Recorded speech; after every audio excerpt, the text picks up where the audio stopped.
Bonsoir, bonsoir peuple de Dieu. Nous avons une autre vidéo aujourd'hui et je voudrais vous parler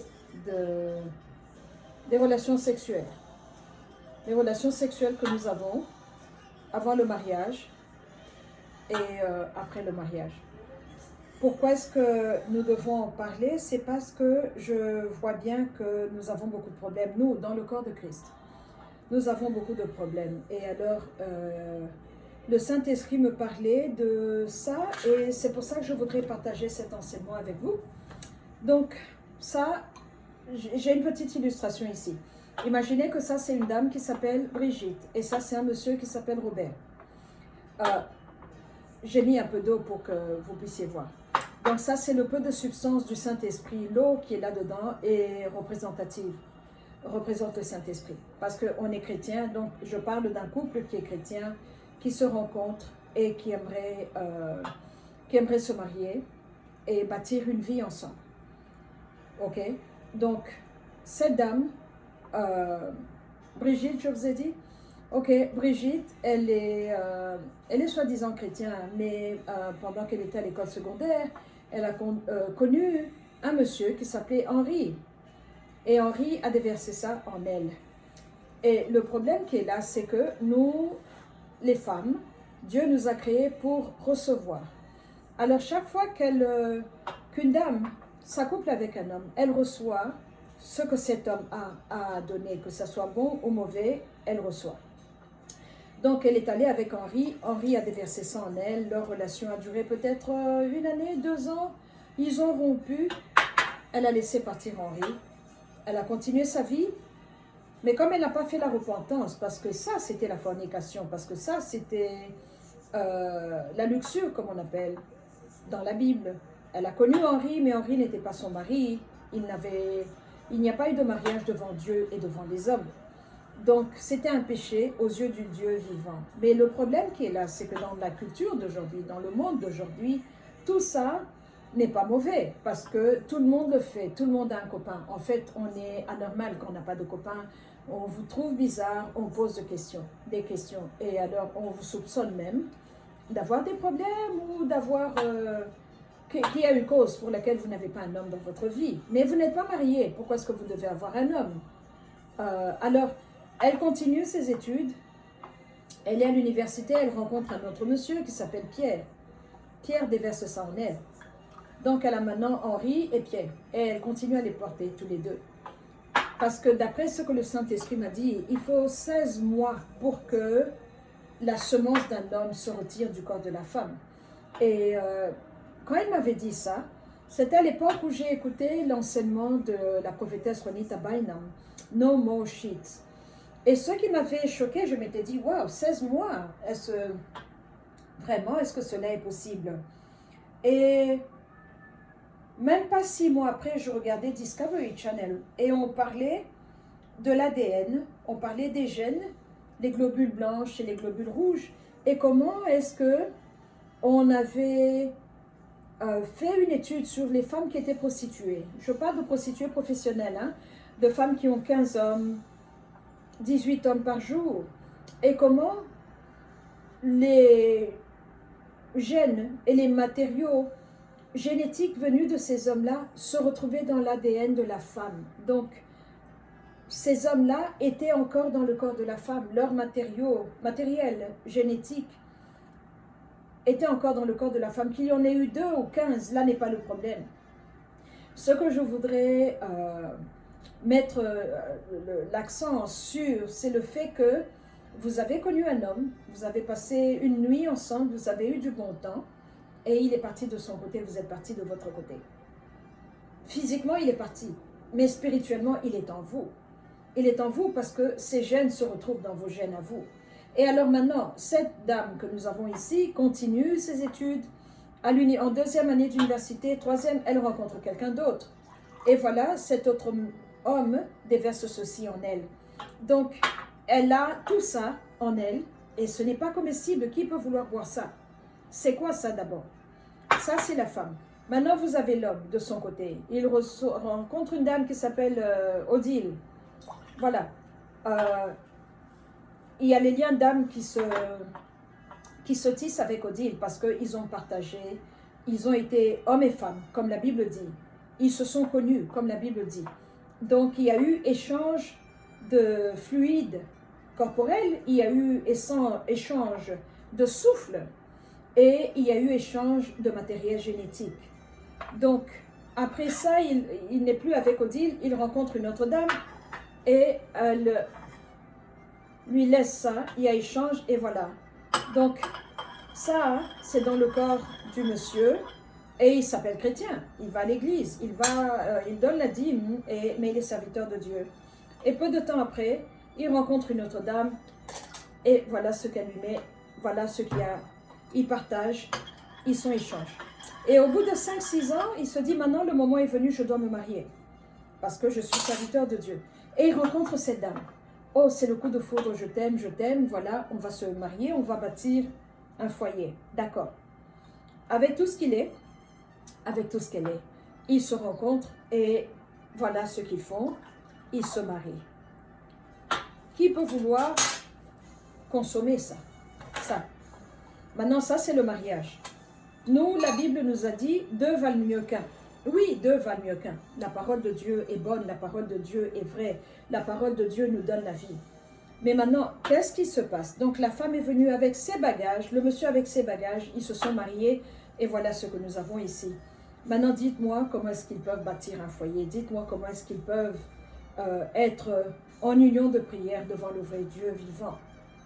C'est ça que nous faisons. Et alors, quand on entre dans le mariage, il y a l'esprit de Louis qui est là, toujours en moi, et je commence à penser comment c'était avec Louis, comment, l'imagination. Et lui, de son côté, il pense à cette dame, comment c'était, elle était mieux que celle-ci. Pourquoi? Parce que vous êtes trop nombreux dans le mariage, dans le lit conjugal, il y a trop de personnes. Et alors ces esprits-là commencent à se tirailler parce que personne ne les a jamais chassés, personne n'a jamais fermé la porte, personne n'a jamais fait la repentance. Alors ils commencent à rôder autour de vous comme des vautours qui viennent, qui rôdent autour de vous et qui sont là, qui vous dérangent. Alors vos esprits sont tourmentés, vous êtes pris entre eux, vous êtes partagés. Et c'est ça qui se passe dans les relations sexuelles, quand on a eu des relations sexuelles avant le mariage. Et on entre dans le mariage comme ça. Ce qu'il faut faire, c'est demander pardon. Demandez pardon parce qu'ils n'étaient pas vos conjoints, ni les hommes, ni les femmes. Vous n'étiez pas mariés. Il y a eu cet acte, oui, mais demandez pardon au Créateur. Et ce n'est pas parce que tout le monde le fait que cela efface les règles de Dieu. Ce n'est pas parce que tout le monde a un copain que nous pouvons, que c'est OK. Aux yeux du monde, c'est OK. La loi des hommes peut être aller d'un côté, mais la loi de Dieu va de l'autre. Donc, ce que nous devons faire, si vous êtes dans cette situation, parce que nous avons tous eu des copains, hein, je connais très peu de personnes qui se sont mariées pures, par pur je veux dire vierges, qu'ils aient été masculins ou féminins. Et s'il y en a, je vous commande, I commend you, ne changez pas, il ne faut pas avoir honte, parce que la société d'aujourd'hui vous pousse à dire « Oh, vous êtes endormi, oh, vous êtes en retard, oh, vous êtes une fleur bleue ». On a plein de termes qu'on utilise pour appeler les personnes qui sont encore pures, qui se gardent pures devant les yeux de Dieu. Mais la vérité, la somme de toutes choses est que c'est la parole de Dieu qui est la plus importante. C'est l'opinion de Dieu qui est la plus importante, pas mon opinion à moi. Moi, je peux avoir une opinion, tout le monde a une opinion. Surtout, le plus on est étudié, le plus on est intelligent, on sait comment débattre, on sait comment parler. Mais le problème qui est là, c'est que qu'est-ce que Dieu dit? Dieu dit que ça, c'était la fornication, que ça, c'était un péché. Et ça, il n'aime pas. Parce que vous vous êtes mariés à beaucoup de personnes. Quand vous couchez avec une personne, vous vous mariez. D'où, dans Genèse, on nous dit, Adam connut Ève. C'est un mariage. Ils se sont connus. Ils se sont connus. C'est un terme poli et biblique. Et ils se sont connus. Ils ont consommé le mariage. Donc, à partir de là, ils sont devenus un seul esprit. Donc ici, vous êtes devenus un seul esprit avec combien d'autres esprits? Alors, vous êtes... ce que j'ai vu dans l'esprit, je ne sais pas, dans les dessins animés, quand quelqu'un se fâche, ou ces dessins animés avec les super-héros, une puissance vous tombe, une force, et vous faites... comme des petits éclairs comme ça autour de vous. C'est ça que j'ai vu. Votre énergie devient chargée de l'énergie des autres personnes. Et alors avec ça, ça fait quoi? Ça crée les liens d'âme. Ça crée les liens d'esprit. Ça crée d'autres liens. Parce que si cette fille était dans la prison de son oncle Louis, le fait que vous vous êtes accouplé avec elle, vous êtes devenu son mari, donc elle vous fait entrer avec elle dans la prison où elle est. Et si le monsieur était dans la prison de sa grand-mère, Pauline, il emmène la fille avec elle, elle devient prison, elle va en prison avec le monsieur. Donc c'est comme ça que votre vie va en haut et en bas, mais d'une façon inhabituelle et anormale. Pourquoi? Parce que tout être humain a des hauts et des bas dans la vie. C'est la vie, tout être humain connaît ça. Mais le problème est que quand vous devenez prisonnier dans une prison où un partenaire a été, un deuxième partenaire a été, un troisième partenaire a été, donc vous avez 3 propriétaires de prison qui n'ont même rien à voir avec vous biologiquement, qui ne vous connaissent pas, qui ne vous ont jamais vu, mais parce que vous avez couché avec leurs prisonniers, donc vous devenez leur prisonnière aussi. En fait, leurs prisonniers deviennent comme un évangéliste qui vous appelle, et il vous fait entrer dans la prison où il est prisonnier. Et c'est comme ça qu'il agrandit, il élargit le nombre de prisonniers dans la prison de son grand-père ou de sa grand-mère. C'est ça qui se passe là. Maintenant, les liens d'âme. C'est ça que vous entendez des gens qui disent « Oh, j'ai l'impression que mon copain, un vieux copain que j'avais, est ici en ville. Il est ici à Los Angeles. Pourtant, il habite à New York. Mais je le sens, il est ici autour de moi. Mais le monsieur est parti, il s'est marié. Et vous, vous êtes parti, vous êtes marié. Mais vous pouvez sentir, percevoir qu'il est dans la ville, qu'il est près de vous. Donc ça, c'est un lien qu'il faut couper. Ça peut être les liens d'esprit parce que nous n'avons pas tous le même esprit. Vous avez des gens qui ont des esprits très forts. C'est pour ça que vous avez des gens qui rêvent, qui ont des visions, et d'autres qui ne rêvent pas, d'autres qui n'ont jamais de rêve, qui n'ont jamais de vision. C'est comme ça que vous pouvez avoir des pasteurs qui, le vendredi, déjà, le Saint-Esprit commence à lui parler. Par pasteur, je veux dire serviteur. Je ne suis pas pasteur, je n'ai pas une église, mais je me sens pasteur à l'intérieur parce que le travail que je fais, ce que le Saint-Esprit en moi a mis en moi.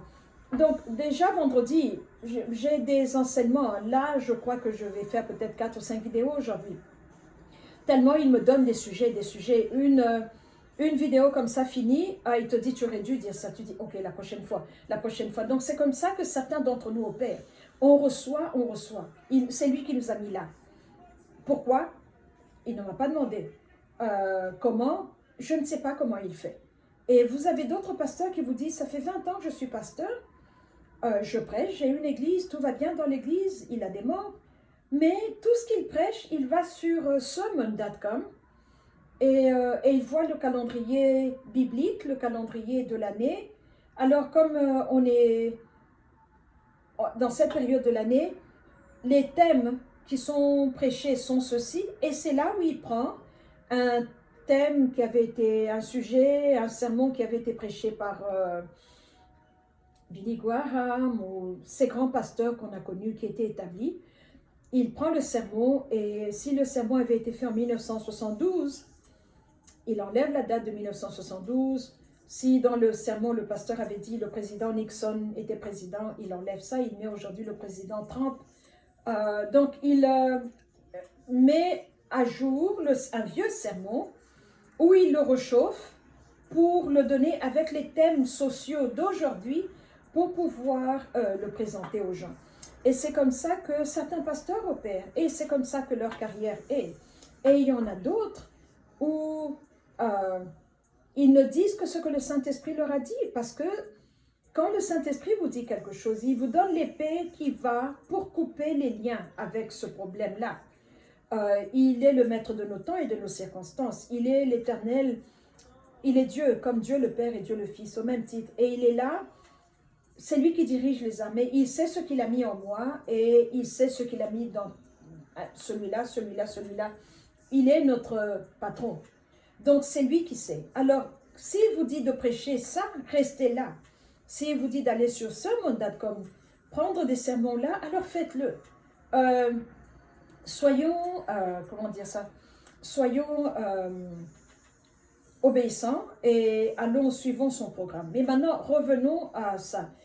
Vous avez des pasteurs qui ont des sites de dating chrétiens. Tous ceux qui sign up, qui deviennent membres, sont chrétiens. Mais ils sont célibataires et ils cherchent des partenaires. Mais vous en avez d'autres qui disent, je ne cherche pas pour me marier, je veux juste avoir du bon temps. Mais il est chrétien pourtant. Alors les règles de Dieu qui nous parlent de fornication, qu'est-ce que vous en faites? Les règles de Dieu qui nous parlent de lien d'âme et de lien d'esprit, qu'est-ce que vous en faites? Parce qu'il y a des gens qui ont un esprit fort que vous portez avec vous. Vous les emmenez partout où est-ce que vous allez. Des années après. Vous ne savez même pas où est-ce qu'il habite. La dernière fois, j'ai entendu, il était à Brazza ou là-bas à Londres, mais vous l'emmenez avec vous. Vous rêvez tout le temps que vous êtes avec lui dans une même maison. Là où vous vous êtes connu, là où vous avez eu votre escapade, vous rêvez que vous êtes toujours là, dans cette maison. C'est une maison que votre foi a bâtie, parce que la foi, là où nous sommes, nous bâtissons quelque chose. Nous bâtissons quelque chose. C'est pour ça que moi, je ne voyage pas comme ça. Oh, j'ai envie d'aller à Paris, aujourd'hui je pars. Non. Quand le Saint-Esprit me dit, tu peux partir, alors je pars. Ou alors, je lui demande, j'aimerais partir, est-ce que je peux partir? Si oui, est-ce que tu vas venir avec moi? Si non, est-ce que tu vas me donner un ange? Donc, il faut planifier les choses. Mais quand vous rêvez que vous êtes dans la maison où vous avez grandi, quand vous rêvez que vous êtes toujours dans votre passé à l'école secondaire avec le copain que vous aviez, vous vous tenez à la main, vous vous regardiez en amoureux avec ce monsieur-là, donc vos esprits sont toujours ensemble. Il faut vous séparer d'eux. Alors, dans le monde, on nous dit que le plus de copains vous avez, le plus d'expérience vous avez. Et que ceux qui dorment n'ont pas de copains, ou peut-être qu'ils ont ce qu'on appelle des saletés sur le corps, des mikoshi ou bien des botutu. Alors, dans le royaume, on entend un message, mais le monde nous prêche un autre message.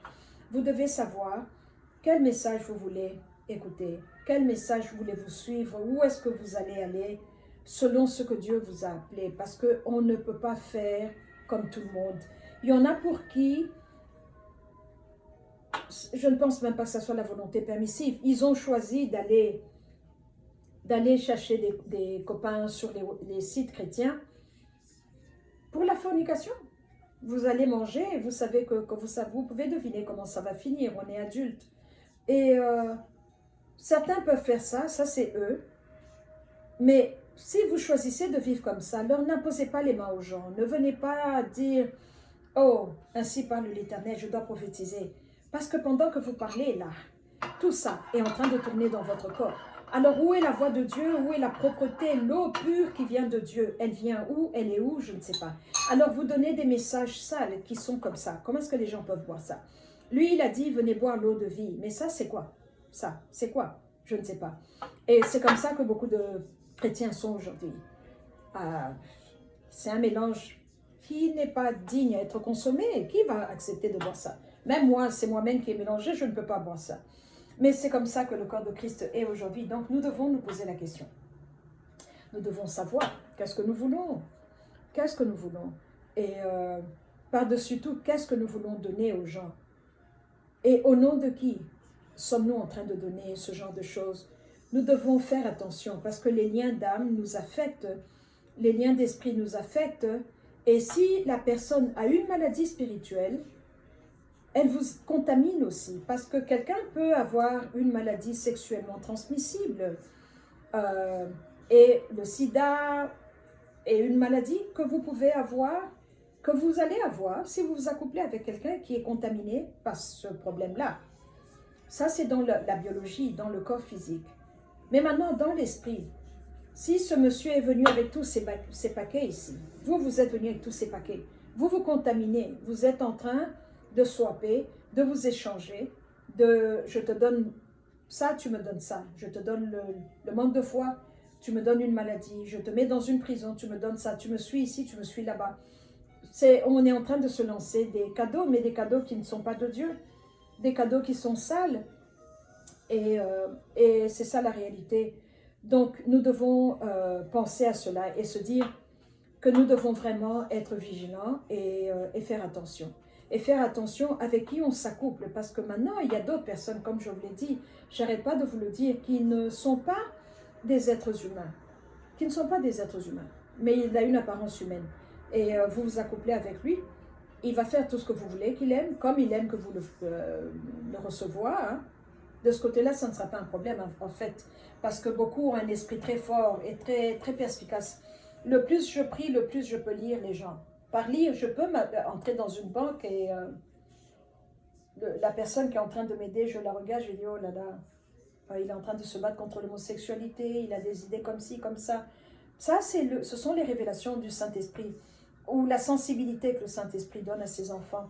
Mais le problème qui est là, c'est que vous pouvez aussi avoir affaire à quelqu'un qui n'est pas un être humain, et qui est sorti des profondeurs là en bas, qui est monté ici au-dessus, qui a un corps qu'il porte comme on porte un habit, et qui vous repère parce que vous brillez, vous avez ce qu'on appelle dans le monde une étoile qui brille, et il vient vers vous, il vous fait la cour, vous vous dites, oh, j'ai trouvé un mari, oh, j'ai trouvé un homme.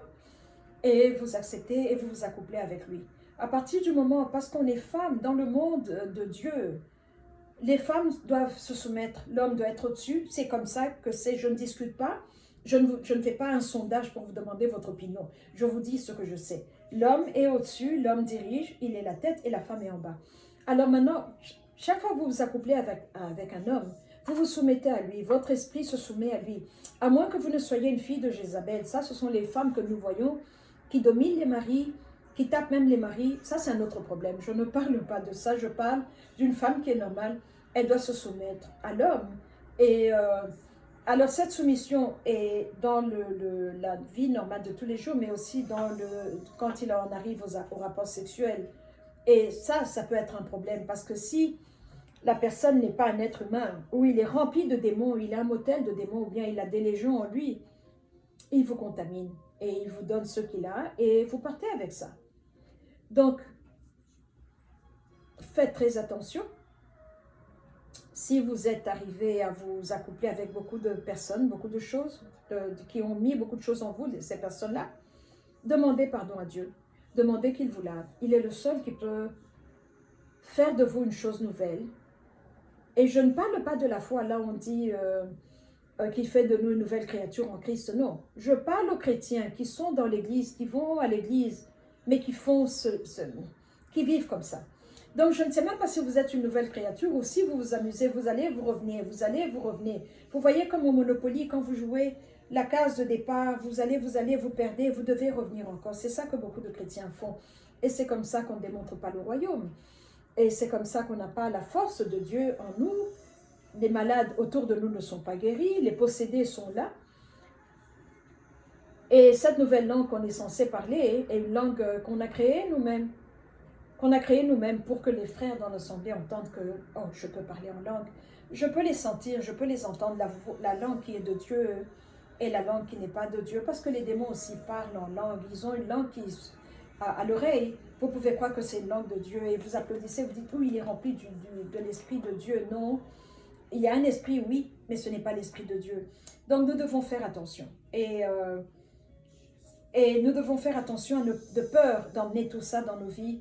Parce que quand vous êtes comme ça et que vous devenez maman ou papa, votre enfant sort aussi avec ça. Les bagages que vous lui avez donnés se trouvent dans le corps de l'enfant. Donc il est petit, il n'a rien demandé, mais il y a des problèmes que cette dame que papa avait connue, il y a des problèmes que cette femme, papa avait connue, il y a des problèmes que ce papa, que maman avait connus. Tout ça entre dans le corps de notre enfant, de nos enfants, et les affecte aussi. Les affecte. Alors, regardez maintenant, le plus moderne on devient, le plus civilisé on devient, on a des iPads, des iPhones, des caméras et tout, le plus possédé nous devenons. D'où viennent ces problèmes-là? On est devenus libéraux. Les femmes font la cour aux hommes maintenant. Elles n'attendent pas d'être poursuivies, elles poursuivent. Elles vous suggèrent des choses.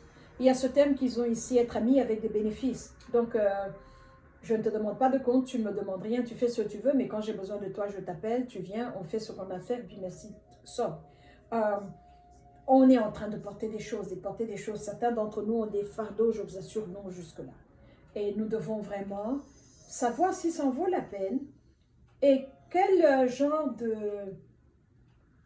de temple sommes-nous. On est censé être le temple de Dieu, le Saint-Esprit, la Bible nous dit. Alors quand on est comme ça, on est ça, qui va vouloir habiter en vous? Même moi, un être humain, je vais refuser de boire ça. Alors pourquoi allons-nous demander au Saint-Esprit de venir là-dedans? Il ne viendra pas. Il ne viendra pas. Ça, c'est ce genre de personnes qui disent « Oh, on était à l'église aujourd'hui. Oh, j'ai eu la chair de poule. Oh, mes cheveux se sont dressés sur le corps. » C'est tout ce qu'ils peuvent recevoir du Saint-Esprit. Des petits... Ils passent s'élevant seulement au visage comme ça. Mais vous n'avez rien reçu. Vous n'avez rien parce que vous êtes tellement sale. Vous êtes tellement attaché. Et il est difficile. Vous devez vous repentir. Vous devez prendre conscience de ce que vous êtes en train de faire. Que vous êtes en train d'aller sur le mauvais chemin. Et c'est comme ça que vous pouvez revenir en arrière avec son aide, parce qu'il est là, il est notre aide, il est notre consolateur, il est notre paraclet. Et il n'y a que lui qui peut réparer. Réparer, de faire enlever ça et que vous puissiez être une eau propre, une eau potable, que vous puissiez aider quelqu'un à boire et lui montrer où est l'eau pour qu'il aille boire aussi, parce qu'on a tous besoin de l'eau de vie, nous en avons tous besoin. Et beaucoup de chrétiens n'ont pas l'eau de vie dans leur ventre. Et quand ils prient, il n'y a pas de rivière d'eau de vie qui pétille dans leur ventre. Ça pétille comme du tonique, hein, du coca. Quand vous arrivez à un niveau de prière, vous sentez ça dans votre ventre. Mais vous ne pouvez pas prétendre, ou bien vous l'avez, ou bien vous ne l'avez pas. Et on ne peut l'avoir que parce que le Saint-Esprit nous l'a donné. On ne peut l'avoir que parce qu'on a Jésus en nous et que c'est comme ça que nous sommes arrivés là. Et voilà donc les liens d'âme, les liens d'esprit. Et maintenant, vous avez d'autres personnes qui ont un esprit de vampire. Ils peuvent même ne pas savoir, parce qu'ils peuvent ne pas savoir de quelle famille il vient, de quelle lignée il vient. Mais vous avez des gens qui sont ce qu'on appelle vampires. Ils sucent la vie des autres. Avec les femmes, avec les hommes, ils sucent la vie. D'autres vont même avec les hommes, alors qu'il est homme. C'est pour pouvoir prendre tout ça, ça devient à lui, parce qu'il n'avait pas ça pour commencer. Il prend, il vous domine, il vous contrôle, et vous devenez à lui. Vous êtes, et quand il a besoin d'intelligence, oh, celle-là était intelligente. Je me rappelle, j'avais couché avec une femme, il vient voler. Celle-là parle très bien, elle est éloquente, je veux devenir avocat, je vais voler. Celle-là, elle est fertile, elle a mis au monde beaucoup d'enfants, je veux avoir des enfants, je vais voler. Celui-là a de l'argent, je vais aller voler. J'ai vécu des cas où des personnes, avec les newsletters que j'envoie, ça fait quand même 16 ans que j'écris, qui sont venus m'attaquer pour essayer de me neutraliser, pour voler ma tête, mais ils ne savaient pas où est-ce qu'ils allaient, ils ne savaient pas où est-ce que j'en suis avec le Saint-Esprit. C'est pas pour me vanter, je vante mon Dieu. C'est pas moi, c'est lui. Je ne suis qu'un instrument entre ses mains. Mais vous avez des gens qui vous suivent, qui veulent voler votre esprit. Et vous avez d'autres personnes, il part, mais il a la capacité de revenir comme mari de nuit dans vos vies. Alors chaque fois qu'il est dans une période basse, il vient, il retourne en arrière, toutes les femmes qu'il a connues. Il vous jette un peu de ses mikoshi, ses vos toutous, et il prend vos bénédictions et il devient fort et il continue sa vie. Et vous espériez avoir du travail, vous le perdez, votre contrat, vous le perdez, et vous vous dites, je ne comprends pas. Ou vous tombez malade, mais vous ne comprenez pas d'où ça vient. Il y a une raison, vous vous étiez accouplé avec quelqu'un dans le temps, et ce quelqu'un-là n'était pas un quelqu'un de bien, et il est revenu vous nuire, il est revenu vous faire du mal. Et faisons attention avec qui on s'accouple, faisons attention à qui on prête l'oreille, parce que vous en avez d'autres. Ils vous parlent des faux pasteurs que j'identifie maintenant. Ils sont en train de vous parler pour vous emprisonner. C'est terrible d'avoir des pasteurs qui emprisonnent des chrétiens. Il y en a, je ne suis pas là pour citer les noms. Et que Dieu puisse vous révéler et vous montrer, et par-dessus tout, vous donner le discernement, que vous puissiez savoir qui écouter et qui ne pas écouter, où aller et où ne pas aller. Parce que c'est la réalité dans laquelle nous sommes aujourd'hui. Il y a beaucoup de méchants, il y a beaucoup de personnes qui ne veulent pas travailler, qui ne veulent pas lire, mais qui veulent avoir épaté avec la connaissance. qui ne veulent pas labourer et récolter. Ils veulent seulement les récoltes, mais ils ne veulent pas savoir comment, toutes les étapes par lesquelles on doit passer pour avoir ça. Alors, vous avez maintenant beaucoup dans le corps de Christ qui viennent, qui ont couché avec vous, mais il est un enfant de Satan, il est ivraie, il est une chèvre. Et le fait de vous accoupler à vous, vous créez un, comme on appelle un vase communicant. Il y a une communication, vous et lui. Alors, tous vos dons spirituels vont chez lui. Et c'est comme ça qu'il peut épater, c'est comme ça qu'il peut montrer, parce qu'il y a une communication entre ce que vous êtes et ce que lui est. Et il vient donc, il prend vos bénédictions, et il va épater les gens par des mots de prophétie. Et la sensibilité des femmes fait que la prophétie est plus facile aux femmes qu'aux hommes. On a des points forts. On a nos points forts et nos points faibles, et l'homme a ses points forts et ses points faibles. Et ce n'est pas une compétition, mais on est complémentaires. On est complémentaires. Je suis devenue chrétienne, mais j'étais déjà divorcée. Donc, je ne connais ma vie chrétienne que seule. Moi, un esprit, une âme et un corps, et le Saint-Esprit au-dessus de moi. Donc, je suis soumise à Dieu. Je n'ai pas un homme physique à qui je donne le respect de dire il est mon mari ou à qui je me soumets. Mais si vous avez votre mari, que Dieu vous bénisse. Soumettez-vous à votre mari, parce qu'il est votre couverture, et écoutez et suivez-le. Vous êtes partenaire dans l'œuvre, partenaire dans la vie chrétienne, partenaire dans la marche chrétienne. C'est comme ça que vous allez avoir un foyer bâti sur la paix, la vraie paix, la paix qui nous vient de Dieu, la paix que Dieu donne, et le Saint-Esprit va venir habiter avec vous et vous allez être cette corde à 3 fils qui ne peut pas être coupée. Si vous êtes marié, préservez votre mariage, priez pour votre mariage, votre conjoint, que l'épouse prie pour le mari et vice-versa. C'est comme ça que vous allez grandir et être délivrés. Et voilà ce que je voulais partager avec vous, et que le Saint-Esprit puisse nous bénir et